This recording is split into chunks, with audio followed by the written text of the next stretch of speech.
All right, so tell us a little bit about the tool shed here. Yeah, so this is something that we implemented on our farm, was that having a stationary place to keep all of our tools. I remember reading in Ben Hartman's book about how the Navy would station the same tools at different sections on their boats for efficiency, so they weren't having to walk from one end of the boat to the next to get tools. And so I found that's huge, especially with our slope and like how deep we get.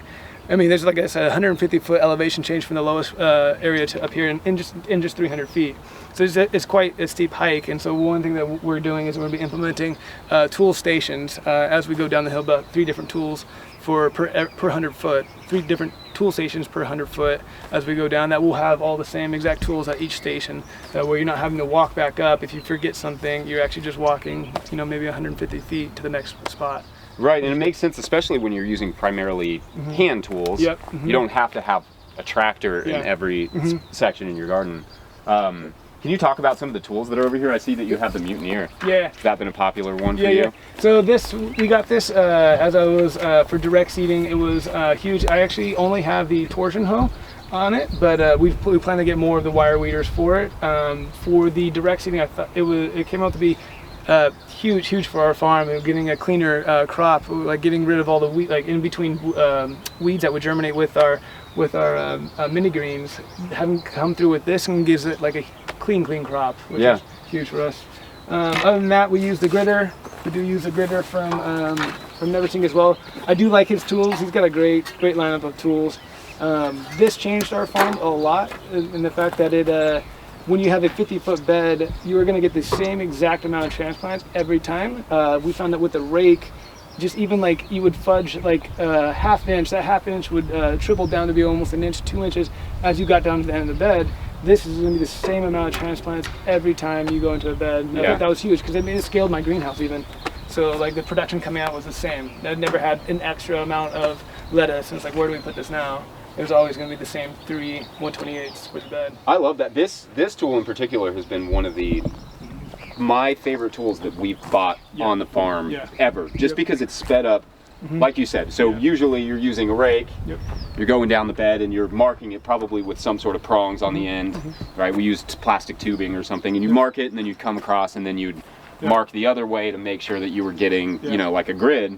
But this does that job for you in seconds, and it's been that's been a remarkable tool. Yeah, one thing that with it was that like I could literally grid the bed and have my guys right behind me putting plants right on the ground. I was like, you couldn't do that right behind you. Yeah, it made it so much more fast. Yeah, cut it in half pretty much, which is great. That's great. Yep. Primarily hand tools. Use a tilter. Everything else, like no tractor, obviously. Some of your irrigation stuff. Yeah. So we use we found so last year since we use a lot of drip tape, we have these little couplers. They work great. They go in between. If you have like a cut in your drip line, you can actually splice it and put these together. So last year we constantly buying bags of those and kind of replacing it or fixing our lines. And it was like at the point that we were buying these, I was like, we could just replace our drip lines. So now we moved to replacing our drip once a year. And that just came up to be huge. The emitters would clog, and then these were just too expensive. So now I have like a surplus of couplers. Funny. I feel like over time, I know for myself, I have less and less tools around. Yeah. You don't have any tools going on over here. Look at this. Yeah.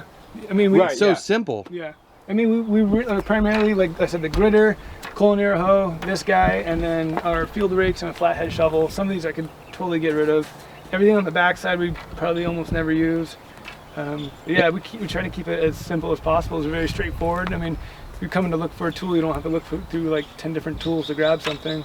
Like I said, I took that Ben Hartman really to heart with making sure it's efficient and just using the least amount to get the most done, right? Yeah, because movement is a huge, movement waste. That's one. Yeah. We find ourselves doing that a little bit too much on the farm, and when we are, we're like, well, how can we just eliminate the footsteps? Yeah. Because they're expensive. Yeah. They're expensive. Like if you were all the way down in one of those plots, where we can see it's about an acre away, I mean, that would sucks. That time. Yeah. And you forget, you get something down, you get down there and you forget that you forgot your whatever, Colonier hoe, your rake. Yeah, one of the things that my dad used to preach to me, and this comes from the tractor industry, was that it's cycle time. So how fast can you get something done without having to go all the way back? So like they would go pick up a load, bring it back, and like that's the cycle time. It's always going to be that same Right. amount of time. So if you kept your tools with you and keep the least amount, you're reducing that cycle time. Yeah, It's huge. that's great. Yep.